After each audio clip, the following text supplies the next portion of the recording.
अब हमारा क्वेश्चन है एक्सरसाइज 5.3 का क्वेश्चन नंबर 10th।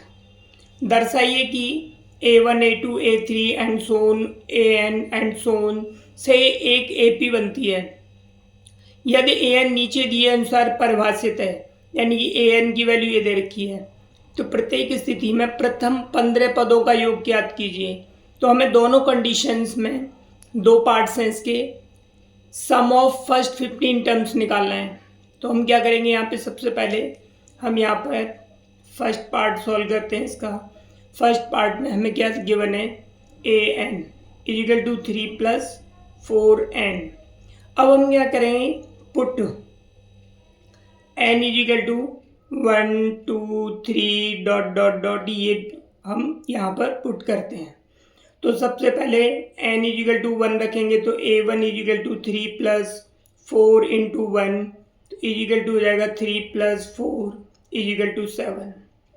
अब हम यहाँ पर A2 फाइंड करेंगे तो यहाँ पर N की वैल्यू 2 पुट कर देंगे, 3 + 4 इंटू 2, तो 3 + 4 2 जा 8 हो जाएगा, तो इजिकल टू 11 आ गया।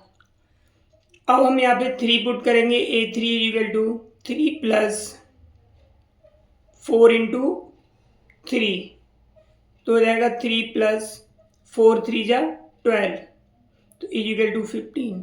तो इस तरह से हमारे पास ये जो सीरीज़ बनती है, ये सीरीज़ बनेगी हमारे पास 7 11 15 एंड सो ऑन। अब हमें यहाँ पर A की वैल्यू हमारे पास में 7 हो गई, D की वैल्यू हो जाएगी A2 - A1 equal to 11 - 7 equal to, ये वैल्यू हमारे पास 4 आ गई। ये हमारे पास D की वैल्यू आ गई। N की वैल्यू हमें गिवन है यहाँ पर 15, N की वैल्यू ऑलरेडी हमें 15 गिवन है। अब हम क्या करेंगे, यहाँ पर Sn का फॉर्मूला यूज़ करेंगे। तो Sn का फॉर्मूला क्या है हमारा, Sn equal to N/2 2A + N - 1 into में D। N की वैल्यू हमने 15 पुट की, 2, A की वैल्यू हमारी है 7 + N की वैल्यू 15 - 1 इंटू D की वैल्यू हमारे पास 4 है। सॉल्व करेंगे इसे, 15/2 2 7 जा 14 प्लस इसमें से माइनस करेंगे 14 14 4 जा 56। सॉल्व करेंगे हम 15/2, तो ये हमारे पास हो जाएगा ऐड करके 70, 2 से डिवाइड करेंगे 35, 15 5 जा 75, 15 3 जा 45, 45 में 7 जो ऐड करेंगे 52। तो सम ऑफ 15 टर्म्स यानी S15 की वैल्यू हमारे पास में कितनी आ गई, 525। अब हम इसका सेकंड पार्ट करते हैं। सेकंड पार्ट क्या है हमारा, AN बराबर 9 - 5N। तो इसी तरह से हम इसे सेकंड पार्ट को करेंगे। अब हम उसी तरह से इसे करेंगे, पुट N इजिकल टू 1 2 3, तो यहाँ पर N की value A1 equal to 9 - 5 into N की जगह पर 1 डाल दिया, 9 - 5 इजिकल टू 4 वैल्यू आ गई। अब A2 निकालेंगे तो 9 - 5 इंटू 2 हो जाएगा, तो इजिकल टू 9 - 10 इजिकल टू -1 हो गया। A3 निकालेंगे तो 9 - 5 इंटू 3 पुट करेंगे N की जगह पर यहाँ पर, तो 9 - 15, तो इजिकल टू -6 आ गया। तो इस तरह से हमारे पास में ये टर्म्स आ गए। तो हमारी सीरीज़ बनेगी 4 - 1 - 6, इस तरह से हमारी सीरीज़ बन गई। अब यहाँ पर वैल्यू पुट, हम यहाँ पर A की वैल्यू हमारे पास 4, D की वैल्यू निकालेंगे A2 - A1 equal to -1 - 4 equal to -5। N की वैल्यू हमें 15 टर्म्स का सम निकालने के लिए कहा है, तो N की वैल्यू हमारे पास 15 हो गई। अब हम यहाँ पर Sn का फॉर्मूला यूज़ करेंगे, Sn equal to N/2 2A + N - 1 into में D। N की वैल्यू 15 अपॉन में ये 2 आ गया, 2 इंटू A की वैल्यू 4 पुट कर दी प्लस N - 1